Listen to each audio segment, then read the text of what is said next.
सरस्वती और उसकी सास कौशल्या मिलकर रोजाना सुबह जल्दी उठ जाती और रसगुल्ले और मिठाइयां बनाकर देवराम को देती। देवराम उन मिठाइयों को एक पतीले में भरकर गांव की गली गली में घूमकर बेचता। सरस्वती और कौशल्या बहुत ही स्वादिष्ट मिठाइयां बनाती थी। खासकर उनके हाथों से बनाए रसगुल्ले गांव के बच्चे तो क्या, बड़े बूढ़े भी बहुत पसंद करते थे कि शाम तक देवराम की सारी मिठाइयां बिक जाती थी। देवराम, जरा रुकना, रसगुल्ले हैं या खत्म हो गए? काकी बस 2 पीस ही बचे हैं। चलो अच्छा है, लाओ दे दो। रात को रोटी के बाद मीठा खाने को जी करे तो तुम्हारे काका के मुंह पर तुम्हारा ही नाम आता है। बार बार बोल रहे थे कि जाकर देखो कि देवराम निकल तो नहीं रहा। तुम्हारी आवाज सुनी तो मैं लेने आ गई। ये लो काकी। ये लो रसगुल्लों के पैसे। कौशल्या और सरस्वती खूब मेहनत से मिठाइयां बनाती थी। उनके हाथों की मिठाई का स्वाद बहुत अलग होता था। वहीं पड़ोस में रहने वाला नत्थू और उसकी पत्नी कमला दोनों कौशल्या के परिवार से जलते थे। तुम्हें पता है वो सरस्वती और उसकी सास कौशल्या कितनी बढ़िया मिठाई बना रही हैं। अच्छी खासी कमाई कर लेता है देवराम, और एक तुम हो। मैं तुम्हें मिठाई बनाकर देती हूँ और तुम खाली हाथ ही घर लौट आते हो। 1 रुपए की भी कमाई नहीं करते। क्या करूं, इस देवराम की वजह से मेरा भी दिमाग खराब रहता है। मैं जैसे ही मिठाई बेचने के लिए निकलता हूं, ये पहले पहुंच जाता है। और तुम नहीं जानती, गांव वाले इसकी ही मिठाई पसंद करते हैं। मेरी मिठाई कोई खरीदता ही नहीं है। तुम्हारे कहने पर मैंने मिठाइयां सस्ती भी बेचनी शुरू कर दी, फिर भी लोग लालच में नहीं आए। तुम्हारी बताई ये योजना भी फेल हो गई। नत्थू और उसकी पत्नी नई योजना बनाने में जुट गए कि किस तरह देवराम का काम खराब कर सके। गांव के चौधरी दीनदयाल के घर पोते का जन्मदिन था। बहुत से रिश्तेदार आए हुए थे। दीनदयाल के परिवार वाले जानते थे कि देवराम जो रसगुल्ले बेचता है वो बहुत ही स्वादिष्ट होते हैं, तो सबने चौधरी दीनदयाल से देवराम के रसगुल्ले खाने की इच्छा जाहिर की। सबकी इच्छा जानकर चौधरी दीनदयाल देवराम के घर पहुंचा। अरे चौधरी साहब, अब इतनी सुबह सुबह मुझे बुला लेते, मैं आ जाता। अरे कोई बात नहीं देवराम, परसों मेरे पोते का जन्मदिन है। बच्चों ने तुम्हारे रसगुल्ले खाने की डिमांड रखी है भाई, इसलिए 10 किलो रसगुल्ले बनाकर मेरे घर दे जाना। अब ये लो, 300 रुपए किलो के हिसाब से तुम्हारे 3000 रुपए बने। ये पकड़ो। शुक्रिया चौधरी साहब, मैं परसों सुबह तक रसगुल्ले घर पहुंचा दूंगा। चौधरी दीनदयाल के जाने के बाद नत्थू देवराम के पास आता है। उसे सारी बात पता चलती है और उसे एक नई योजना मिल जाती है। क्या बात है सरस्वती, आज तो तुम काम में बहुत व्यस्त दिखाई दे रही हो। हाँ, वो मैं रसगुल्ले बना रही थी। चौधरी साहब ने ऑर्डर दिया है, कल सुबह तक देकर आने हैं। कौशल्या चाची कहाँ है? दिखाई नहीं दे रही। माँ जी मंदिर तक गई हैं, बस आती ही होंगी। अच्छा सुन, अरे तेरे पास इस साड़ी के साथ का पेटीकोट होगा? मुझे अपनी बहन के घर एक फंक्शन में जाना है और मेरे पास इस साड़ी के साथ का कोई पेटीकोट ही नहीं है। तुम बैठो, मैं संदूक में देख कर आती हूँ। अगर मिल गई तो बहुत अच्छी बात है। सरस्वती सीधी सादी थी, वो कमला की चालाकी को समझ नहीं पाई। वो अंदर कमरे में संदूक से पेटीकोट ढूंढने चली जाती है। उतनी देर में कमला उस दूध में नमक को मिला देती है जिससे रसगुल्ले बनने थे। सरस्वती को कुछ भी पता नहीं चलता। वो कमला को साड़ी के साथ का पेटीकोट दे देती है। कमला चुपचाप घर आ जाती है। शाम को कौशल्या और सरस्वती सारे रसगुल्ले बनाकर तैयार कर देती हैं। देवराम, एक बार रसगुल्ला खाकर देख लेता, स्वाद कैसा है। माँ, तुम लोग अच्छे ही बनाती हो, पर फिर भी अगर तुम कह रही हो तो मैं एक रसगुल्ला खाकर देख लेता हूँ। देवराम जैसे ही रसगुल्ले को मुंह में डालता है वो थू-थू करके रसगुल्ला फेंक देता है। क्या हुआ? तुमने रसगुल्ला फेंक क्यों दिया? इसमें नमक भरा हुआ है। ये तुम दोनों ने क्या कर दिया? नमक भरा हुआ है? पागल है क्या? आज तक कभी ऐसा हुआ है जो अब होगा? कौशल्या और सरस्वती भी रसगुल्ला खाकर देखती हैं। रसगुल्ले में नमक भरा हुआ था। सारे रसगुल्ले खराब हो चुके थे। देवराम सिर पीटकर बैठ जाता है क्योंकि उसे पता था कि चौधरी दीनदयाल का स्वभाव बहुत ही गुस्से वाला है और देवराम पैसे भी एडवांस ले चुका था। उसे कुछ समझ नहीं आ रहा था कि वो क्या करे। अगली सुबह रसगुल्ले तैयार करके देने थे, पर ना तो उनके पास इतने पैसे थे और ना ही समय। काफी पैसे वो इन रसगुल्लों के लिए लगा चुका था।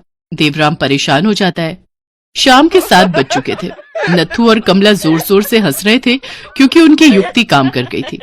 सरस्वती अपनी सास कौशल्या को कमला के बारे में बताती है। हो ना हो, ये सब उस नत्थू और कमला का किया धरा है। सरस्वती बहू, वो तुमसे बहाने से पेटीकोट लेने के लिए आई और उसने दूध में नमक मिला दिया। मुझे पूरी बात समझ में आ रही है। चल बहू, अब ये रसगुल्ले हमारे किसी काम के नहीं है। हम इन्हें कहीं फेंक आते हैं। चौधरी साहब से माफी मांग लेंगे और हम कर ही क्या सकते हैं।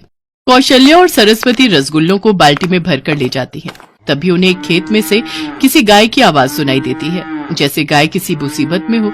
वो देखती है एक गाय गड्ढे में गिर गई है और निकलने का प्रयास कर रही है। हे भगवान, ये क्या, बेचारी गाय गड्ढे में कैसे गिर गई? बहू, हमें इसे गड्ढे में से निकालना होगा। माँ जी, मैं रस्सी लेकर आती हूँ, फिर उसकी मदद से हम इसे गड्ढे में से निकाल लेंगे। सरस्वती एक रस्सी लेकर आती है और उसकी सहायता से दोनों सास बहू मिलकर गाय को गड्ढे में से निकाल देती हैं। गाय इंसानों की भाषा में बात करने लगती है। तुम्हारा बहुत बहुत शुक्रिया, तुमने आज मेरी जान बचा ली। मैं अपने परिवार के साथ घास खाने निकली थी, पर रास्ता भटक गई और इस गड्ढे में गिर गई। मेरे सभी साथी मुझसे बहुत दूर हो गए। तुमने मेरी जान बचाकर मुझ पर बहुत एहसान किया है। अब मैं अपने साथियों के पास वापस जा सकती हूँ। पर तुम इंसानों की भाषा में कैसे बात कर लेती हो? मैं एक जादुई गाय हूँ, इसलिए मैं इंसानी भाषा में बात कर सकती हूँ। मेरा जादू दूसरों की मदद के लिए काम आता है। मैं अपने जादू का उपयोग अपने लिए नहीं कर सकती। आज तुमने मेरी जान बचाई है, इसलिए बदले में मैं तुम्हें कुछ देना चाहती हूँ। मांगो, तुम्हें क्या चाहिए? इस समय तो हमारी सबसे बड़ी परेशानी यही है कि हमें कल तक चौधरी साहब के 10 किलो रसगुल्ले बनाकर देने पर। सरस्वती गाय को अपनी सारी परेशानी बताती है। अपना हाथ आगे करो बेटी। सरस्वती अपना हाथ आगे करती है, तभी सरस्वती के हाथ में एक रसगुल्ला आ जाता है। तुम दोनों इस रसगुल्ले को ले जाकर अपने घर के आंगन में बो देना। कल सुबह तक तुम्हारी सारी परेशानी दूर हो जाएगी। अच्छा, अब मैं चलती हूँ, मेरे साथी मेरी राह देख रहे होंगे। इतना कहकर गाय वहां से चली जाती है। सरस्वती और कौशल्या रसगुल्ला लेकर घर आ जाती हैं और अपने घर के आंगन में बो देती हैं और सुबह होने का इंतजार करने लगती हैं। देवराम पहले ही उदास बैठा था। वो पूरी रात सो नहीं पाया, पर अगले दिन जब वो सोकर उठा तो वो हैरान रह गया। उसके आंगन में रसगुल्ले उगाए थे। पूरे आंगन में रसगुल्लों की फसल लहरा रही थी। ये देखकर देवराम, कौशल्या और सरस्वती बहुत खुश होते हैं। वो तीनों जब रसगुल्ले को खाकर देखते हैं तो उनका स्वाद बिल्कुल वैसा ही था जैसा कौशल्या और सरस्वती बनाते थे। ये तो चमत्कार हो गया। भला हो उस गाय का जिसने हमें इस परेशानी से निकाल दिया। देवराम बेटा, अब जल्दी से तू सारे रसगुल्ले तोड़कर चौधरी साहब के घर दे आ, वो इंतजार कर रहे होंगे। हाँ माँ, मैं अभी दे आता हूँ। तीनों मिलकर रसगुल्लों को तोड़ने लगते हैं, पर ये क्या, रसगुल्ले तो 10 किलो से बहुत ज्यादा थे। इतने ज्यादा कि अच्छी खासी रसगुल्ले की एक दुकान खोली जा सके। देवराम चौधरी साहब को रसगुल्ले देकर जब घर लौटता है तो देखता है रसगुल्लों से बड़े बड़े बर्तन भरे पड़े हैं। कौशल्या और सरस्वती अभी भी ढेर सारे रसगुल्ले तोड़ रही थी। देवराम ने बाकी रसगुल्ले बेचने शुरू कर दिए। गांव के लोगों की भीड़ लगने लगी। रसगुल्ले इतने स्वादिष्ट थे कि चौधरी साहब ने और रसगुल्लों का ऑर्डर दे दिया। सुनो जी, हमने सारे रसगुल्ले बेच दिए। अब हमारे पास बहुत सारे पैसे इकट्ठे हो गए। मैं सोच रही थी हम गांव में मिठाई की दुकान खोल लेते हैं। बहू ठीक कह रही है बेटा, अब हमारे पास पैसों की कोई कमी नहीं है। हम बढ़िया बढ़िया मिठाई बनाएंगे और बेचेंगे, खासकर रसगुल्ले जो सबसे ज्यादा पसंद किए जाते हैं। आप दोनों का विचार बहुत अच्छा है। ठीक है, मैं कल ही एक दुकान किराए पर ले लेता हूँ। देवराम एक दुकान किराए पर ले लेता है और उनकी मिठाई की दुकान खुल जाती है। नथु और कमला ने उनका बुरा सोचा था, इसलिए वो आज भी अपनी करनी पर पछता रहे थे। माला और सरजू कई सालों से गांव के अमीर सेठ जय किशन के यहाँ काम करते थे।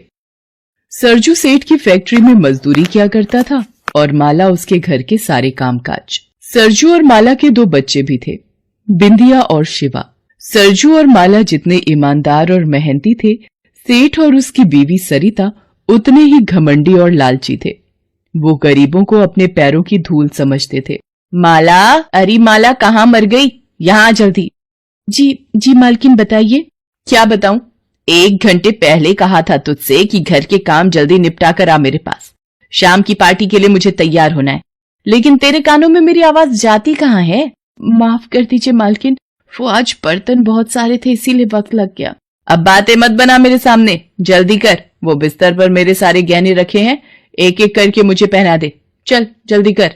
माला बिस्तर पर से गहने उठाने लगती है कि तभी सरिता उसे रोकते हुए कहती है, अरे सुन, रुक 1 मिनट। वो वाला हार तू मत छू से, मैं ही उठाती हूँ। सरिता एक ज्वेलरी बॉक्स उठाती है और फिर उसे खोलती है। उस बॉक्स में बड़ा ही सुंदर हीरों का हार था।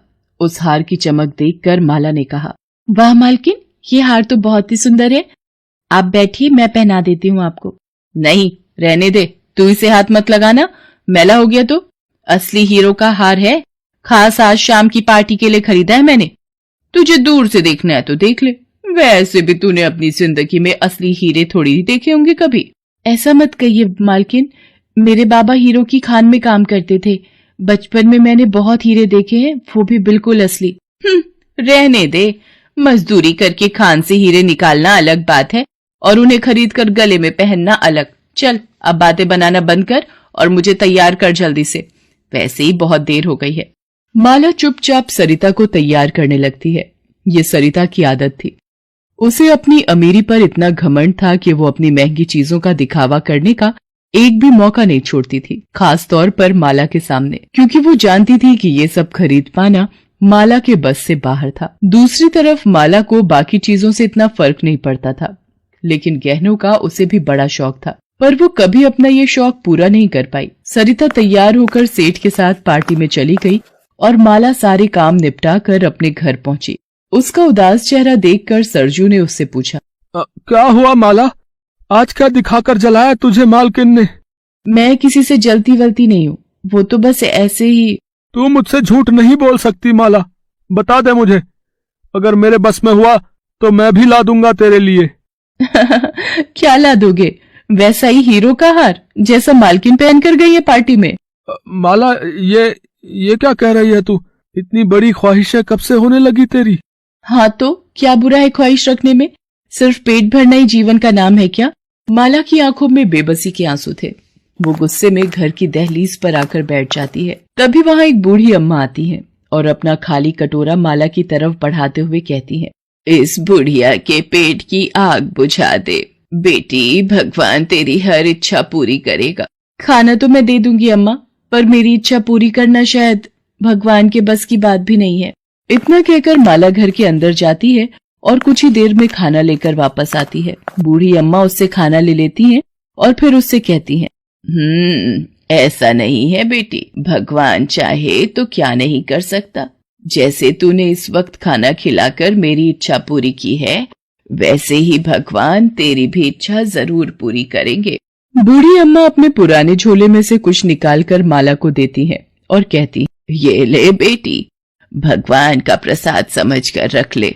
और हाँ, मेरी एक बात हमेशा याद रखना बेटी, इच्छा बस तब तक इच्छा रहती है जब तक वो पूरी नहीं हो जाती। असली इम्तिहान तो इस बात का है कि अपनी इच्छा पूरी हो जाने के बाद तू क्या करती है। इतना कहकर बूढ़ी अम्मा वहां से चली जाती हैं।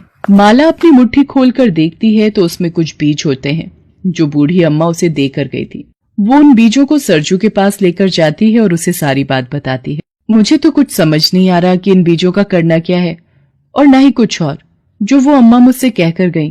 अरे इसमें इतना सोचना क्या है, बीज है तो इन्हें घर के पीछे जाकर बो दे, कुछ ना कुछ तो उग ही जाएगा। माला ऐसा ही करती है। घर के पीछे जो थोड़ी बहुत जगह थी उसके पास, वहां जाकर वो उन बीजों को मिट्टी में दबा देती है।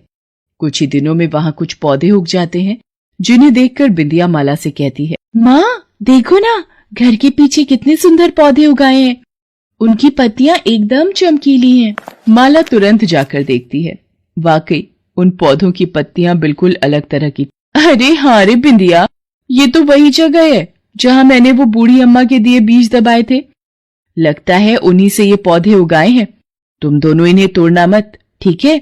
इन्हें थोड़ा और बड़ा होने दो, फिर शायद इनमें कोई फूल या फल भी आ जाए। उस दिन से माला उन पौधों की अच्छे से देखरेख करने लगती है। कुछ ही दिनों में वो पौधे काफी बड़े हो जाते हैं और उनमें बड़े ही सुंदर फूल भी उगने लगते हैं। फिर एक दिन तेज आंधी में एक पौधा टूट जाता है। ये देखकर सरजू माला से कहता है, माला ये पौधा तो टूट गया, लेकिन इसकी जड़ अभी भी ठीक है। ऐसा करता हूँ, इसे उखाड़ कर दूसरी जगह लगा देता हूँ। वैसे भी इन पौधों के लिए यहाँ जगह कम पड़ रही है। हाँ ठीक है, ये सही रहेगा। सरजू जैसे ही उस टूटे पौधे की जड़ उखाड़ता है, उसकी आंखें फटी की फटी रह जाती हैं। पौधे की जड़ में कई सारे चमकीले पत्थर लटक रहे थे। माला ने उन पत्थरों को छूकर देखा और फिर चौंकते हुए बोले, ये तो हीरे हैं जी, वो भी बिल्कुल असली। क्या कह रही है माला? अगर ये सच है तो? अगर नहीं जी, ये बिल्कुल सच है, ये असली हीरे ही हैं। अब समझ आई मुझे उन अम्मा की बात। सच में भगवान ने उन्हें भेजा था मेरी इच्छा पूरी करने के लिए। अब बैठे क्या हो, जल्दी करो, बाकी के पौधों को भी उखाड़ कर देखते हैं। माला और सरजू बाकी के पौधों को उखाड़ कर देखते हैं। सभी पौधों की जड़ें असली हीरों से भरी पड़ी थीं। उन दोनों ने उन पौधों के फूलों से और बीज तैयार किए और अब तो वो हीरों की खेती करने लगे। माला और सरजू के दिन फिर गए थे। उन हीरों ने उन्हें पूरे गांव में सबसे मालदार बना दिया था। अब माला सारा दिन गहनों से लदी रहती। अब वो दोनों किसी के नौकर नहीं बल्कि सबके मालिक बन गए थे। माला को बूढ़ी अम्मा की बात समझ तो आ गई थी, लेकिन अधूरी। अब सरिता की तरह माला को भी अपनी अमीरी पर घमंड होने लग गया था। एक दिन बाजार में, अरे सरिता, कैसी हो? वैसे दिख तो गरीब ही रही हो। तुम्हारा ये हार कितना फीका है। मेरे हार की चमक के सामने तो ये कुछ भी नहीं। सरिता बिना कुछ कहे वहां से चली गई। माला की सारी इच्छाएं अब पूरी हो गई थी। उसके पास हीरों के खेत थे, जो अपने आप में किसी अजूबे से कम नहीं था। फिर एक दिन, माँ जल्दी चलो माँ, देखो शिवा को पता नहीं क्या हो गया, वो उठ ही नहीं रहा। माला भागती हुई शिवा के पास पहुंची। वो जमीन पर बेहोश पड़ा था और उसके एक हाथ में एक बड़ा सा हीरा था। उसे देखकर माला ने गुस्से से पूछा, ये हीरा कैसे आया इसके पास? पता नहीं मालकिन, हमने तो खेत से लाकर बोरी यही रखी थी। पता नहीं कब शिवा बाबा ने ये हीरा निकाल लिया। ये तो साफ था कि शिवा ने खेलते हुए उस हीरे को अपनी जीभ से लगा लिया था, जिससे वो बेहोश हो गया। सरजू शिवा को तुरंत अस्पताल लेकर भागा। देखिए, हम बच्चे को बचाने की कोशिश कर रहे हैं, लेकिन उसकी हालत नाजुक है। अब भगवान ही कोई चमत्कार कर सकते हैं। डॉक्टर की बात सुनकर तो जैसे माला के होश ही उड़ गए थे। उसे तो अब जैसे हीरों से नफरत सी होने लगी थी। उसने तुरंत अपने शरीर से हीरों के सारे गहने उतारकर फेंक दिए और पास ही बने एक मंदिर में जाकर भगवान के सामने जोर जोर से रोने लगी। हे भगवान, इतनी बड़ी कीमत मत लीजिए मुझसे, मुझे कुछ नहीं चाहिए। मैं हर परेशानी के साथ जी लूंगी, लेकिन अपने बच्चे के बिना नहीं जी सकूंगी मैं। माला मंदिर की दहलीज पर सिर रखकर जोर जोर से रो रही थी। तभी उसे अपने कंधे पर किसी का हाथ महसूस हुआ। उसने पलटकर देखा तो सामने वही बूढ़ी अम्मा खड़ी थी, जिन्होंने उसे पहली बार वो बीज दिए थे। माला बूढ़ी अम्मा के पैर पकड़ते हुए बोली, अम्मा मुझे कुछ नहीं चाहिए, मेरी बस एक ही इच्छा है, मुझे मेरा बच्चा वापस चाहिए अम्मा, और कुछ नहीं चाहिए मुझे। मैंने कहा था ना बेटी, इच्छा बस तब तक है जब तक वो पूरी ना हो जाए। लेकिन सच ये भी है कि बिना इच्छाओं के इंसान के जीवन का भी कोई मोल नहीं है। तो चिंता मत कर, आज तेरा दिल पहले की तरह साफ है, तो भगवान तेरी इच्छा जरूर पूरी करेंगे। ये ले, ये भगवान का प्रसाद अपने बच्चे को खिला दे जाकर। बूढ़ी अम्मा फिर से कुछ बीज माला को देकर वहां से चली गई। माला ने तुरंत जाकर उन बीजों का रस शिवा के मुंह में डाल दिया। देखते ही देखते शिवा को होश आ गया। वो अब बिल्कुल ठीक था। माला बहुत खुश थी। भले ही उसके पास अब हीरों के खेत नहीं थे, लेकिन उसका बच्चा सही सलामत उसके पास था, जो उसके लिए सबसे बड़ी दौलत थी।